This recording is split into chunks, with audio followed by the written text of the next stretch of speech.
Leave കഴിഞ്ഞ് നാട്ടിൽ നിന്ന് വന്നിട്ട് 3 മാസമായി. ലീവ് കഴിഞ്ഞ് പോരുമ്പം കൊച്ചിന് 5 മാസമായിരുന്നു. ഇപ്പോൾ ഇവിടെ ചിരി കണ്ടോ? ഇത് കാണുമ്പം എല്ലാ പ്രവാസികളും ഇങ്ങനെയൊക്കെ തന്നെ ആയിരിക്കും. 2 വർഷമെന്ന് പറഞ്ഞ് തുടങ്ങിയതാ, ഇപ്പം 4-4.5 വർഷമായി. നാട്ടിൽ നിൽക്കുന്ന നിങ്ങളൊക്കെ തന്നെയാണ് ഭാഗ്യവാന്മാർ. ഒന്നില്ലെങ്കിൽ നിങ്ങൾക്ക് വിഷമം പറയാനും നിങ്ങൾക്കൊരു മേലാഴി വന്ന് സഹായിക്കാനും നിങ്ങൾക്ക് വേണ്ടപ്പെട്ടവരുടെ അടുത്തല്ലേ നിങ്ങൾ നിൽക്കുന്നു.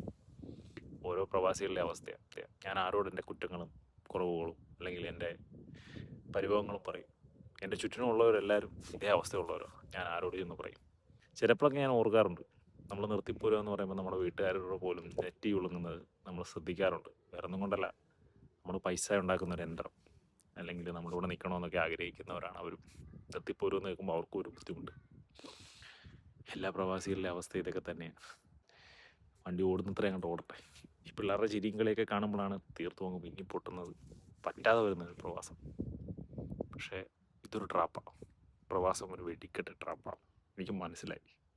ഇതിനോട് നമ്മൾ അഡ്ജസ്റ്റ് ആകുമെന്ന് മാത്രമാണ് നമുക്ക് മുന്നിലുള്ളൊരു ഓപ്ഷൻ. നമ്മൾ ആരോട് ഈ പരാതികളൊക്കെ പറയും? ഒറ്റയ്ക്കല്ലേ? കൂട്ടത്തിലുള്ളവർ ഇതിലും വലിയ പ്രശ്നങ്ങളായിട്ടിരിക്കുന്നവരായിരിക്കും. അവരോട് നമ്മൾ എങ്ങനെ പറയും?